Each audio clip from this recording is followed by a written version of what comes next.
ओम शांति। आज हम दुआएं कमाना चाहते हैं। हम सोचते हैं कोई आसान विधि हो जिससे हम ढेर सारी दुआएं कमा सकें। व्यक्ति आज दुआओं के लिए कई जगहों पर जा रहा है कि कैसे भी करके मुझे भगवान की ब्लेसिंग हो या इंसानों की ब्लेसिंग हो मिल जाए। वो दान पुण्य करता है ताकि ब्लेसिंग मिल जाए। बहुत सारे ऐसे कार्य करता है, बहुत सारे ऐसे कर्म करता है जिसकी वजह से उसे दुआएं मिलती भी हैं।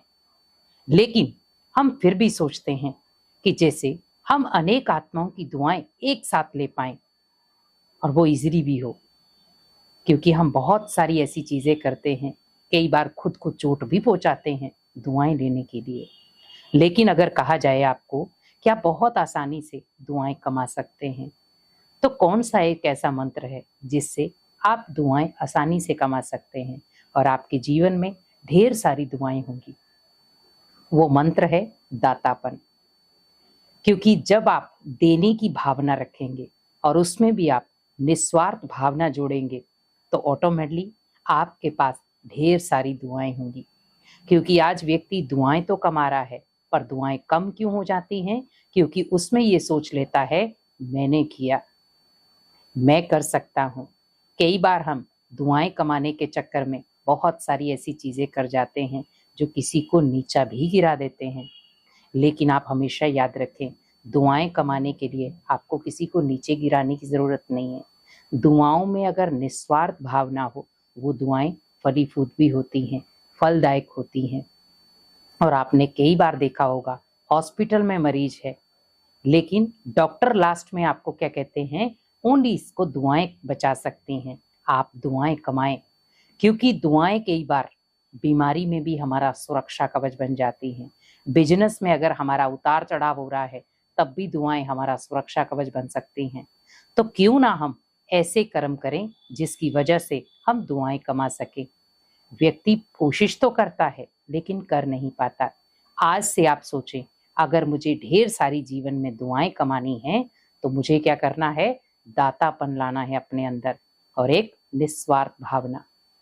क्योंकि जब आप निस्वार्थ भावना का दातापन अपने अंदर लाएंगे, तो ऑटोमेटिकली आप अपने जीवन में ढेर सारी दुआएं ला सकते हैं। क्योंकि व्यक्ति दुआएं तो लाता है, लेकिन कई बार पाप कर्म करते करते उन दुआओं के खाते को भी खत्म कर देता है। लेकिन आप सोचो कि जब हमने दुआएं कमाई, पर साथ साथ में पाप कर्म भी कमा दिए, तो दुआएं तो वहीं नष्ट हो गई। क्योंकि पाप कर्म जब आप करते हैं, तो आपकी जो 100% दुआएं हैं वो कम से कम हो जाती हैं। जो 100% दुआएं हैं वो बहुत कम हो जाती हैं। क्योंकि एक तरफ है पाप, दूसरी तरफ है दुआओं से कमाया हुआ पुण्य। लेकिन अगर आप पुण्य भी कर रहे हैं, लेकिन साथ साथ में आप पाप कर्म भी जमा कर रहे हैं, तो आप ये सोच सकते हैं कि पाप कर्मों का हिसाब किताब पुण्य कर्मों को देना पड़ता है। अगर आपने दुआएं कमाई हैं और आपने पाप कर्म भी कर दिया है, तो कहीं ना कहीं वो दुआएं उन पाप कर्मों में चली जाएंगी और वहीं खत्म हो जाएंगी। तो जीवन में ऐसा करें ही क्यों? जीवन में हमेशा याद रखें, आप जो भी कर्म कर रहे हैं उसमें सोचें स्वार्थ नहीं होना चाहिए, निस्वार्थ भावना हो। और जब आप कोई भी कर्म को निस्वार्थ भावना के साथ करते हैं, तो बिन मांगे ही आपको बहुत सारी दुआएं मिल जाएंगी, आपको मांगनी नहीं पड़ेंगी। अगर आप दान पुण्य भी कर रहे हैं, मिल रही हैं, लेकिन आप निस्वार्थ भावना के साथ कोई कर्म भी करते हैं, तो भी आपको इजीली तरीके से दुआएं मिल जाएंगी। तो इसीलिए जीवन में हमेशा याद रखें, हमें ओनली उन आत्माओं का संग करना है जो निस्वार्थ भावना से कर्म करती हैं। लेकिन अगर कोई आपको कहे कि आप ऐसा करो और आपको ऐसा मिल जाएगा, आप ऐसे करो तो भगवान आपको ऐसे दे देंगे, नहीं।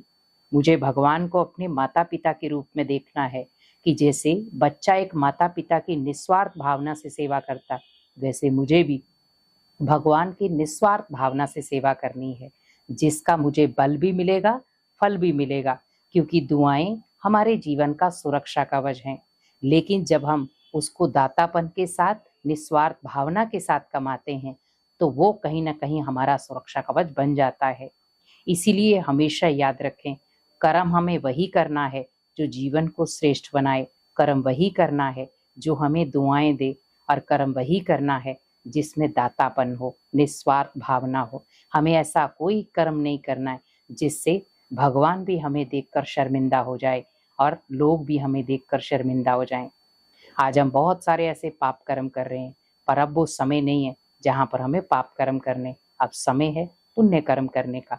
पुण्य कर्म करो और ढेर सारी दुआएं कमाओ और भगवान की ब्लेसिंग भी लो। ओम शांति।